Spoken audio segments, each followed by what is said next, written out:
ছোট যে বাচ্চারা রয়েছে তাদের খরচ যাতে মানে নিজে চালাতে পারি, কারোর উপর যাতে ডিপেন্ডেন্ট না হতে হয় সেই জন্য আর কি। আমি মনে করি এখন সবারই কিছু না কিছু করা উচিত। যত রকম ফ্লেভার আছে, butter Scotch, rasmalai, red velvet, black forest, white forest, chocolate, vanilla, মানে এভরিথিং, সব রকম কেকই এখানে পাওয়া যায়। তাছাড়া কাপ কেক, জার কেক, টাপ কেক, ড্রিম কেক সহ আরো অনেক রকম আইটেম এখানে পাওয়া যায়। পেস্ট্রির যে কোনো স্লাইস আমরা সাধারণত 50 করে বিক্রি করি। আর হচ্ছে বড় এই জার কেক গুলো আছে, এগুলো 100 টাকা করে সেল করছি। আর এই মাঝারি সাইজের এগুলো 60 অথবা 70 এরকম। আর ছোটগুলা 30 করে আমরা বিক্রি করি। আমি কিন্তু একজন স্টুডেন্ট, আগে বলে রাখি, পড়ালেখার পাশাপাশি আর কি এগুলো করি। এই প্যারিস রোডে বিজনেস করছি 7 মাস হয়ে গেছে। আলহামদুলিল্লাহ খুব ভালো রেসপন্স পাই। আর আমি যখন প্যারিস রোডে কেকের এই মানে দোকানটাতে বসছিলাম তখন কোনো কেকের দোকান ছিল না, আমারটা প্রথম দেওয়া হয়েছিল। তো এখন অনেকে ইন্সপায়ার হয়ে বসছে, কেক টেক নিয়ে বসছে।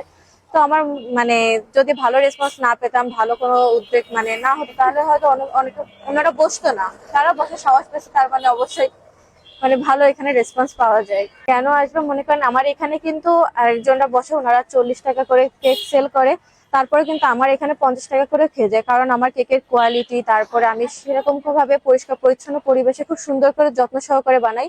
আমি কেক গুলা বানাই আমার বাচ্চাদের কথা মূলত চিন্তা করি, কারণ আমার বাচ্চাও কেক খাইতে খুব পছন্দ করে। তো আমি চিন্তা করি যে এই কেকটা খেলে যেন বাচ্চার যাতে কোনো সমস্যা না হয়, সেইভাবেই তৈরি করি, যাতে আমার কাস্টমারদের কোনো সমস্যা না হয়।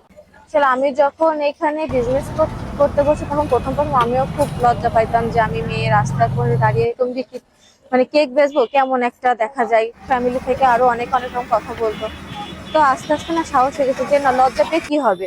আমার যদি আজকে অভাব যায় বা খারাপ কিছু ঘটে, আমাকে তো অন্য কেউ তো সাহায্য করতে আসবে না, বা কেউ আমাকে বলবে না যে না তোমাকে টাকা দিচ্ছি, তুমি তোমার মতো ঘোরো ফেরো, যা ইচ্ছা তাই করো, তা তো আর কেউ বলবে না। তো অত লজ্জা পেয়ে জড়তা পেয়ে কোনো লাভ নাই। নিজের মানে নিজের জন্য হলেও আর কি আমার মনে করি যে কিছু একটা করা উচিত, যাতে কারোর কাছে অন্তত ছোট না হতে হয়।